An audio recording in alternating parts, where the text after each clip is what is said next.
That song we just finished singing, I didn't know the band was going to do it. It's called It Is Well. And the story behind that's pretty dang gnarly. The guy who wrote the hymn, he wrote it in something like 1874 or something like that. But he had 5 kids, and his son died at an early age, which is just like, I have 4 kids. I have friends who have lost their kids, and imagining going through that is just gnarly. But then right after he lost his son, the great Chicago fire swept through. He lived in Chicago and just devastated his business and just left him financially in ruin. But he was a believer, a Christian, and he was trying to rebuild things. And he was planned to go to England to go help D.L. Moody, from what I understand, do some like revival meetings. And so something happened, and he ended up having to send his wife and his 4 daughters ahead of him, and he was going to meet them in England. Well, on their way over, they were on a ship, and in the middle of the Atlantic, the ship hit another ship and started sinking, and in the process, he lost all 4 of his daughters. And there's this telegram that was sent back where his wife just says, I survived alone. And so he finishes doing the stuff he was going to do, and then he heads over to England, and the ship captain knew what had happened. And so from what I've heard, right as they were about to get to the spot where the crash had happened and his daughters died, the ship brought him up, or the captain brought him up aboard and showed him around. And it was at that spot where he wrote that hymn, It Is Well. And you, like, just picturing, like, to go through all of that. And we, 150 years later, we're singing this song, It Is Well With My Soul. And we're so far removed from that in a lot of ways. I won't worship to that song the same ever again, thinking about the condition of the man's heart who wrote that and what he was going through. It goes well with my message tonight. Tonight I want to talk about doubt. And I want to begin by going to Matthew 11. And I want to think about, like, this guy who wrote this song. How do you go through all of those things? And the result of that, what comes from that, is this incredible song of worship and praise and trust. How do you do that? How do you get to that place and not just doubt everything? And maybe he did, but the results, even if he did doubt, he still got to a place where I want to be continually.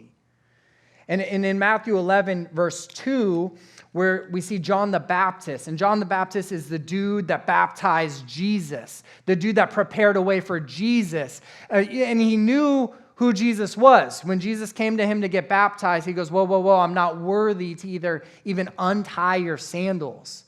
And yet God had called John the Baptist to have this incredible ministry to prepare the way. And so John here, it says, now when John was imprisoned, he had heard the works of Christ, and he sent word by his disciples and said to them, are you not the expected one? Are you not the Messiah?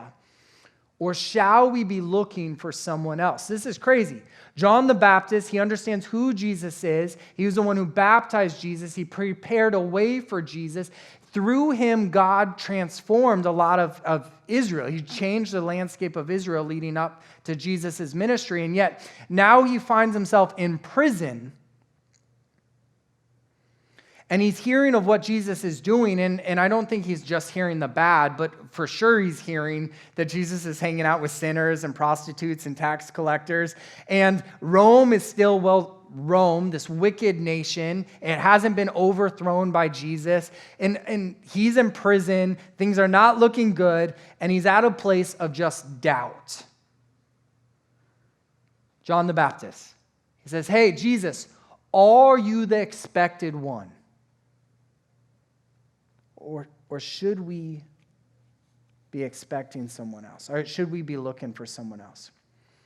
It's interesting, just after this, Jesus says about John the Baptist, "Truly I say to you, among those born of women," aka everyone, "there has not arisen anyone greater than John the Baptist." He said that about John the Baptist after John explains these doubts that he has. What do you do with your doubts? I believe doubts can be dead ends or doorways, depending how we handle them, depending what we do with them. How do you handle your doubts? We can ignore them. We could be afraid of them. We could be ashamed of them. Well, my prayer tonight is that we would use these to take us further into our faith, that we would allow them to deepen our faith with God. So let me start with this. Raise your hand if you've ever doubted God, God's existence, God's love for you, your salvation in God, anything like that. If you've ever doubted something like that, go ahead and raise your hand. Hold it up real high. Look around, everyone. All right, so there's a few of you who are really blessed and probably have some trials coming up. But doubt is common. Doubt is something we all, at some point of time, deal with. And yet, it can be our undoing, or it can be a method of deepening in our faith, depending what we do with it afterwards. As I was preparing for tonight, I started thinking about in the Bible just examples of doubt.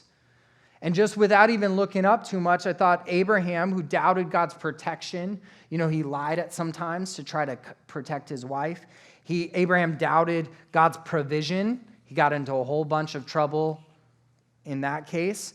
Moses doubted God's call in his life. Moses actually doubted a lot of different things throughout his life with God. Jacob doubted God's existence. Thomas doubted his resurrection. Jonah doubted God's decisions. Like, why would you save those people? John the Baptist doubted his divinity. Elijah doubted his sovereignty. Gideon doubted God's ability. We could go on. Doubt is throughout the Bible, and what's cool about all those people is God used them. So it's not like if you have doubts that you should, just be like, well, can't be used by God or anything like that, or you should be ashamed of them. I don't want to encourage you. We don't want to be like, yes, I have doubts, but we also shouldn't think I have these doubts and all of a sudden I'm sidelined and I can't do anything. They could be a dead end, but they could be a doorway if we allow them to. And here's what's cool, kind of, about doubts is you can often predict when they're going to come. Doubts come in times of stress. Doubt comes in times of disobedience, in trials and challenges, times when there's major setbacks in your life. These are the times when doubt comes in. The first time I really remember doubting God was a point in my life where I had to really decide if I was going to follow God. It was a point in my life where I was going to have to decide, is this life, this faith that I have worth the cost that it's going to take to really follow Jesus? So that was the first time I really had doubts. And honestly, it wasn't, is God real, but is he worth it? That was the first set. And the second time I had doubts, like bigger, like I really thought about it for a long time type of doubts, was I started questioning my salvation. And a lot of that stemmed because I was sinning habitually. And it was more about me than God in the first place. It's common for us to have doubts, and it's more common for them to arise when there's specific challenges or stress or things we're doing or things that are happening to us. So they're common, and we can kind of predict when they're coming. And the truth is, the church doesn't always handle doubts the best way. We have people who say things. I've heard tons of stories of people expressing doubts, and they're told, hey, don't question God. Like God's not used to it, or that he can't handle it, or just, you don't have enough faith. And we kind of we could brush doubts off in ways that just are not helpful or encouraging. Not always, but to varying degrees, we could do that. And sometimes it's because people express doubts that the pastors don't know how to answer. And that brings up other issues, but I'm not talking about that. On top of that, shame just adds to this. Sometimes you have doubts and you're full of shame because of it, because you shouldn't have those doubts, and then you don't want to talk about it even more. But finally, we have a bunch of sayings that are good sayings, they're true sayings, and they help temporarily, but we treat these sayings as if they help forever. So something like this, God works in mysterious ways. That's true. God does work in mysterious ways. But our goal is not just to our goal is to trust God, take our doubts before Him in such a way that we can lean into Him and trust Him so much that we start to understand some of those things. And we're just not relying on this blank thing, all right, He works in mysterious ways. There's things that we can grow in our understanding of who God is and of His ways and of His goodness, where we can lean in and they could calm our doubts. There's a saying, never doubt in the dark what He told you in the light. That's a good saying. That's true. But I want you also to be able to go further than those things. Doubt is not the opposite of faith. Unbelief is.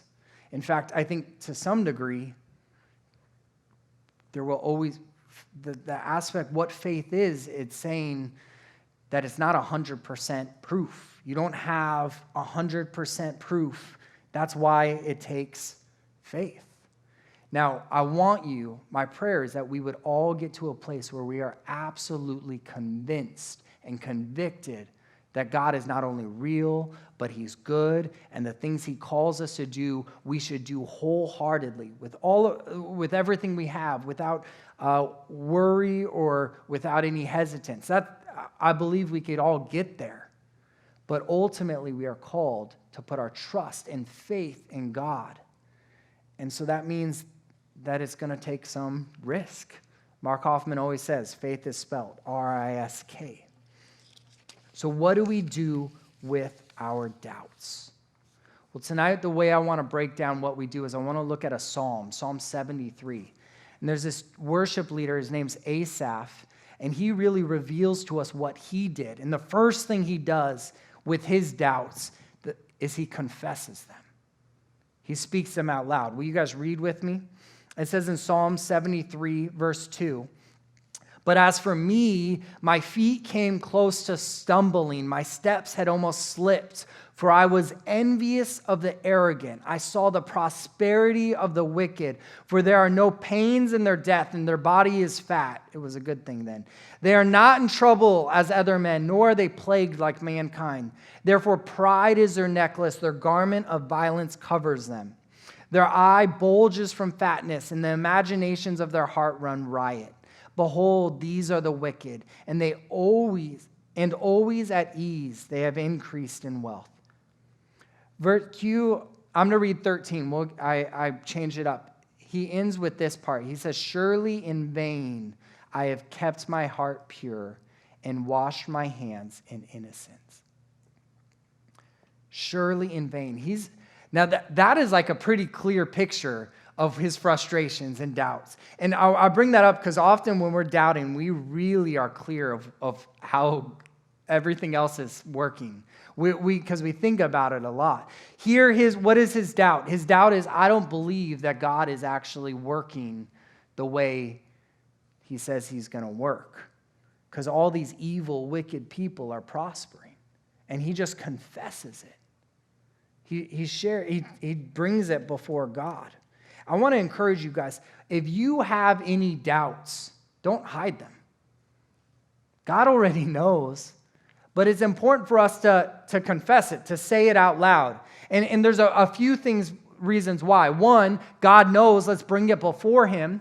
But then often these things, they could be like wounds that could just fester if you don't take care of it. And if you begin by taking care of it, by bringing it to light. Sometimes just confessing it is enough to recognize, all right, I'm being kind of silly or foolish. Not always. My son, we moved. I have a 7-year-old son. His name's Thatcher. He's the coolest young man around. And we moved him from one room to another as he's getting older, and his sisters are in this other room. And one day I was tucking his sisters in bed, and I hear him kind of crying, whimpering in the back room. I'm like, what's going on? So I go back there, and he's just really upset, face red, crying. I'm like, what's going on? He goes, you and Mom don't care about me. What are you talking about? He goes, no one ever comes back and tucks me in anymore. You moved me to this room, and now no one tucks me in. Oh, dude. And he's sitting back there crying, and at the core of that, he's thinking, my parents don't love me. That's a big deal. That's over what? Because we're not tucking him in. Now, really what happened is this. His little sisters, they're younger and they're more needy. He's 7 years old. He could tuck himself in. He doesn't really need us to tuck him in. But it's not about that. It's not. But by me going in there and him actually conveying what's going on, he brought to light something that I had no clue what was going on. And if he didn't, that could have become a really big deal. What ended up happening, I tucked him in and I prayed with him and I assured him that his mom and I really love him and everything is good, taken care of. But so often we can let things fester because we don't even want to talk about it. The first thing we do if we have doubts is we just confess them. And our God is good. There are times in the Bible where he rebukes doubts, but usually it's because these people really need it. They don't really have much excuse. Overwhelmingly, when people approach God with doubts, he receives them with love and gentleness. So the first thing we do is we confess our doubts. But then what we do next is we doubt our doubts. Asaph, he explains everything going on. In verse 16, he says, but when I pondered to understand this, it was troublesome in my sight. He didn't just think, all right, look, everyone else in the world that's wicked and evil, everything's working out for them, and people are trying to find God. It's not working out for them, so I'm clearly doing the wrong thing, and he just jumps ship, and he goes and starts sinning and starts pursuing other things. He waits. He considers it. It says here he ponders to figure it out, to understand it, and something doesn't sit right. We sometimes can treat our doubts with more faith than our faith. We can often have these doubts and then start acting on our doubts instead of relying on our faith, which is much more stable. Imagine you're in the middle of the ocean and you're on a boat and you're on deck and you see some water on deck. Do you freak out because there's water on deck, which means for sure this ship is sinking, and you jump overboard or you jump into some dinghy or some rowboat because this ship is no longer seaworthy? That would be foolish. That'd be ridiculous. You would first pause and try to figure out, all right, what's going on? Because this ship is more stable than anything else. And even if what you perceive could have big consequences, you at first want to figure it out before you do anything drastic. We don't always do that. In life, we could let these doubts that we have, we can act on them very quickly. We see that with a lot of the deconversions we're seeing people take. There's big-name Christians that are like, I don't believe in God anymore. And you ask why, and they're like, well, because I have these doubts. And they just are acting on the doubts immediately and quickly with major consequences. We should doubt our doubts. We should not jump ship when we have faith in something that is stable and secure and has been around. Christianity has faced every challenge possible over the last 2,000 years. It's still around. There's a reason for that. Your question, whatever you're doubting, if you have any doubts or if your friend has doubts, it has been asked before. And people still worship God because he is faithful, and he is good, and he has stood the test of time. So let's doubt our doubts. Let's not take them seriously. You can take them seriously, but let's not start acting on them as if they are true. Let's figure it out. God can handle it. He's good. Doubt your doubts. So what are some common doubts? I'm going to list some. You let me know if I'm forgetting one. Does God exist? Does God love me? Am I saved? Is God's word true? How can he love that way? Like, why his standard of living? How can that person be blessed or be able to do that? What are some other like real common doubts people have? Well, yeah. Why do bad things happen to good people? And that's like a question for God. That's not even, but at the core of that is like, why is God allowing this to happen? Like, why his ways? Someone raise their hand over here. Yeah. Does God even hear me? That's a good one. Someone had their hand up. No one? Anthony? Am I going to get married? And okay, so does God have a plan for me? Does God have a purpose for me? That type of thing like that. Those are common doubts, absolutely. All of those things have been asked before. And all of those things can be worked out. Those questions do not intimidate God. And it's important that we don't there's a difference between bringing them before God, confessing them, and accusing God. Right? Those are two completely different things. We can't go before God and accuse him. How dare you do this? I've asked you all these prayers. You answer me now or I'm leaving. I'm done. That's not going to be helpful at all. But if you have doubts or concerns, confess them. Don't treat them as fact right away. And then our next thing we do is we start to work out our doubts. We work out our doubts before the Lord in his counsel. I love this. Asaph has this giant issue going on in life. He pauses for a second to really think about it, to consider it. And then it says in verse 17 that until I came into the sanctuary of God. See, he begins with, my feet were really close to stumbling. Here's why. But then, all of that was happening until I came into the sanctuary of God. Our God is faithful. A few weeks ago, I preached about how our God is an eager Savior. His desire is for you to be saved. His desire is for you to know the truth and then to allow that truth to set you free. That's God's desire. So we can go before him with these doubts or concerns. We could go before the godly counsel that he has brought in our lives. In his word, we can bring it before his word and ask him, all right, Lord, are you real? And as we seek the truth, he will reveal himself. What did John the Baptist do? He's at this low point. Nothing's looking like it should look. And so he brings it before Jesus. What did Moses do? Well, he prayed to God. Job went before God in prayer and worship. Over and over again, we see these people that have doubts. Elijah sits before God and says, all right, God. He really complains before God. Elijah was a bit of a crybaby in that scene, but I wouldn't be much better. We can work these things out if we approach God and lay them before him.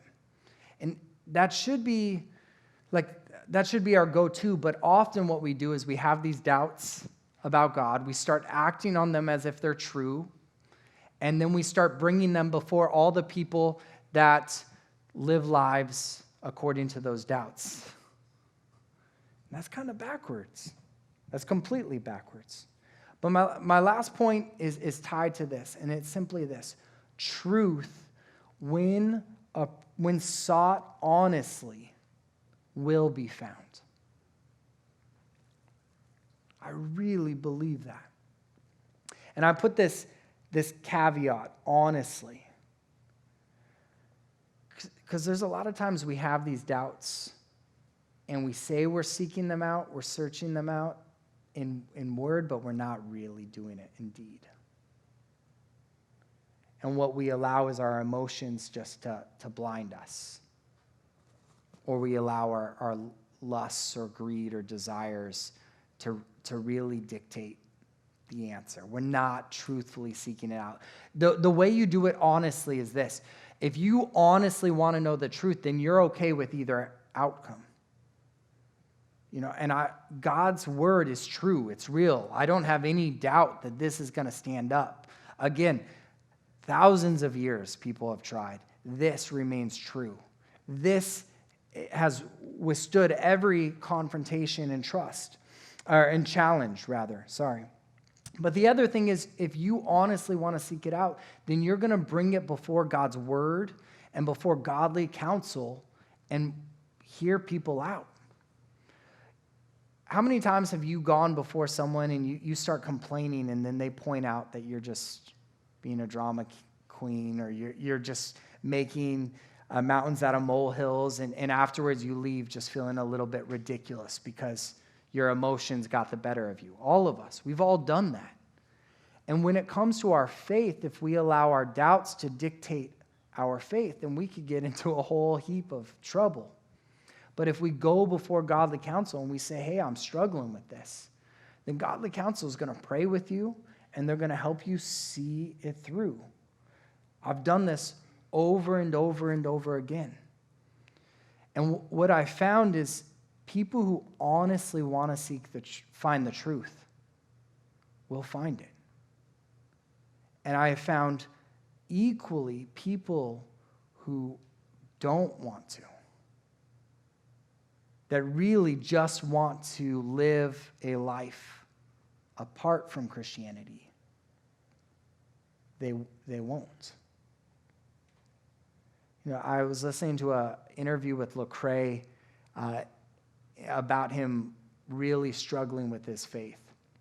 And the guy who was interviewing him said, why didn't you deconvert like everybody else, all these other famous people?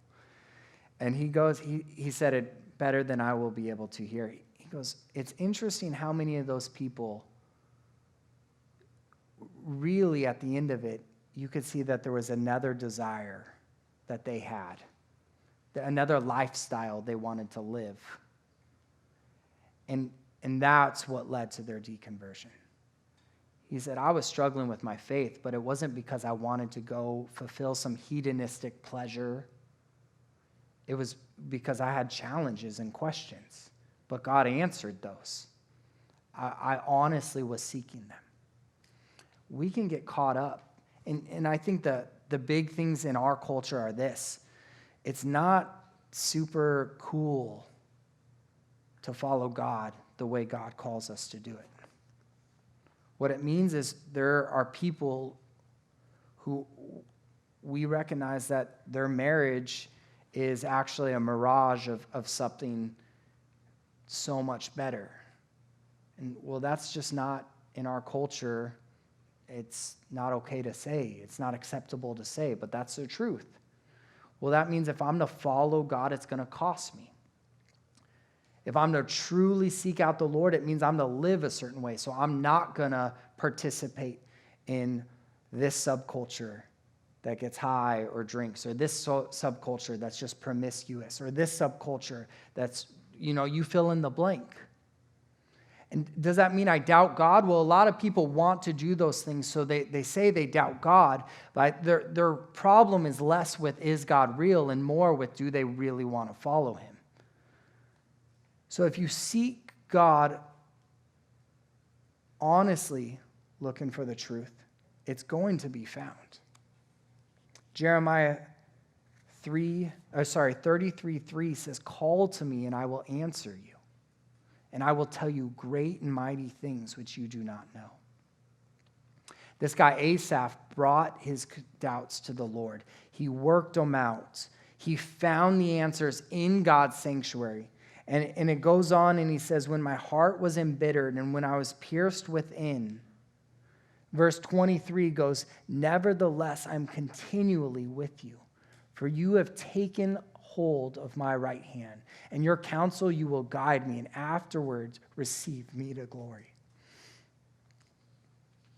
Goes on, whom have I in heaven but you, and besides you I desire nothing on earth. That's big. That needs to be our prayer. My flesh and my heart may fail, but God is my strength of my heart and my portion forever. For behold, those who are far from you will perish. You have destroyed all those who are unfaithful to you. But as for me, the nearness of God is my good. I have made the Lord God my refuge, that I may tell of all your works. Can you keep that up there for a second? But as for me, the nearness of God is my good. They found the truth. What's interesting with Asaph is those people that caused all those doubts, nothing immediately changed in their lives. And nothing physically immediately changed in his, except he understood who was on the throne. And it was worth worshiping and pursuing that God and not worrying about all these earthly possessions. You know, John the Baptist went before Jesus and said, Jesus, are you the one? Are you the expected one? Let's see Jesus' response. He says, go and report. We can, Matthew 11, we're going to, at the bottom there, it says, go and report to John what you hear and see. The blind receive sight and the lame walk. The lepers are cleansed and the deaf hear. The dead are raised up and the poor have the gospel preached to them. And blessed is he who does not take offense at me. I love this answer for a few reasons. One, it's what is actually happening. Two, he's quoting scripture. John the Baptist would have understood that he's quoting what people were going to say about him in the Old Testament, and then he's actually doing it. As we have our doubts, we could look at Scripture, we could look at what's actually happening, how God is moving, how he's acting, how he's real, and his sovereignty and his power is played out in our lives all the time. But then he ends with this, and blessed is he who does not take offense at me. Because John's circumstances, John gets this word, John understands that Jesus is the Messiah, the one they are waiting for, but John's circumstances don't change. Because God's ways are not our ways. So sometimes what we come away with after we bring our doubts before God, we confess them, and we work them out with God. Sometimes what we come away with is this understanding of what truth is, and that it's simply not the way we would do things, but it's good, and it's real, and it's true. And if we take offense at that, then we get caught up in saying our ways are better than God's, and mine aren't. That's for sure. So what do we do with our doubts? We bring them before the Lord and we work them out. We bring them before his word and we work them out. We bring them before godly counsel. And I want to end with this. We don't want to idolize doubts either. We've had some issue in the church where we shame people who have doubts. And we don't want to talk about it. We don't want to bring it up. Don't question God, and that's not right. But then I've heard a few messages where people are like, yes, praise God, you have doubts, because similar to me, they'll say they're doorways. But we don't want to seek out doubts. Like, let's find ways that we can doubt God. That's not helpful. We don't want to idolize doubts either. We want to understand that they're going to come, and when they come, we need to work them out. And when we do that, on the other end of that, we'll have a deepening of our faith. James 1, and I don't know if you have 5 and 6. I'm going to read both. It says, but if any of you lacks wisdom, let him ask God, who gives all generously and without reproach, and it will be given to him. But he must ask in faith without any doubting. For the one who doubts is like the surf of the sea, driven and tossed by the wind. So I'm saying if you have doubts, which you all do, and I've had doubts, and there's times when small doubts come into my mind still to this day, I'm saying we got to work those things out. And that implies that, well, we're all double-minded. But I think what James is saying there, is that when we approach God and we ask for wisdom, and we do so earnestly seeking it, we're going to receive it. But if we have doubts, and what doubts mean there, if we have contingency plans, plan Bs, then we're double-minded. If you say, hey, God, I really want this wisdom, and just in case you don't get it, give it to me, I'm going to work it out my way, then you're double-minded. And I want to give an example of this. And I came to that conclusion for a few ways, but just looking at the Greek there, there's multiple ways of what God means by doubt. But I think the perfect example of this is found in the Old Testament in Daniel 3. And we have these three rad dudes, Meshach, Shadrach, and Abednego, and they're brought before the Pharaoh, and they're going to be thrown in this fiery furnace because they would not bow down and worship this false statue of the Pharaoh. And they say in verse 17 that God's going to save them. They say, and if it be so, our God whom we serve is able to deliver us from the furnace of the blazing fire, and he will deliver us out of your hand, O king. Now that's faith. That's confidence. 18. But even if he does not, so there's a little bit of doubt there. But just in case, but he might not. There's a chance he won't. Let it be known to you, O king, that we're not going to serve your gods or worship the golden image that you have set up. They had incredible faith, but they understood it was faith. But they didn't let this, but even if, what if doubts change anything. That's the difference. If they would have said, hey, we're not going to worship you, but the whole time they're just planning on at the last second, bowing down, that would be them being double-minded. We can have doubts if we bring them before the Lord and work them out before the Lord, and we don't treat them like faith or facts. We can work these things out with God. He is a God who wants to work these things out with us and who can withstand them. But we need to understand that doubts aren't something we idolize, and doubts aren't something that we just hold on to and let fester. We bring them before the Lord and we work them out. And he's faithful to give us truth and to counsel us and lead us through it. Everything that Asaph had in Psalm 73, we have access to that same God. Can I have the band come up?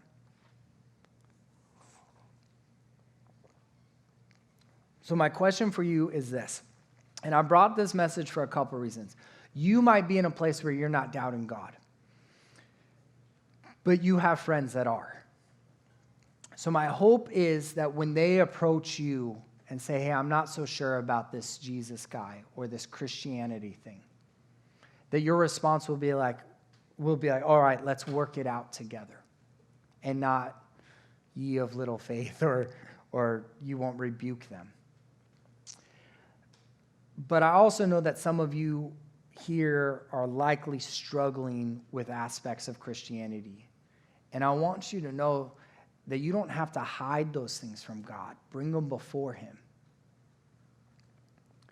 God already knows about them, but bring them into the light and work them out with God. Bring them to Scripture and say, all right, God, this is what I don't understand. Help me understand. What is your relationship with the doubt, with your doubt? Have you confessed it or have you concealed it? And are you working it out? And probably more so, honestly, willing to receive what God has to give you. If so, I'm confident that God is faithful to walk you to truth. Let's bow our heads.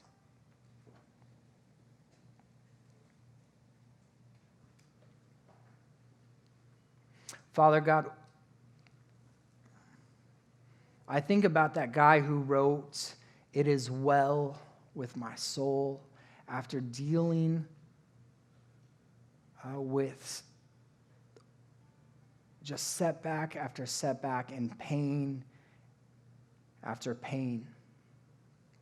And yet he understood that you were God and that you are good.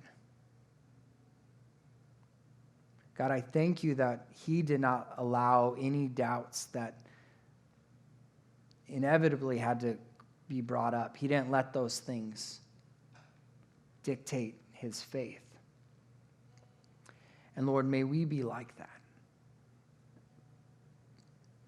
May you help us to bring our doubts, our concerns, our questions to you like John the Baptist did and like this worship leader Asaph did. Let us do those very same things. God, may you help us to work these things out with you. May you reveal yourself to us. It's such a gift knowing you, Father. But we pray that you would take us deeper and further in our faith. Help us not just to worship you in the good times, but God, help us to pour our souls out and praise you in the difficult times, because our confidence is in you and not our circumstances. Lord, may you be glorified.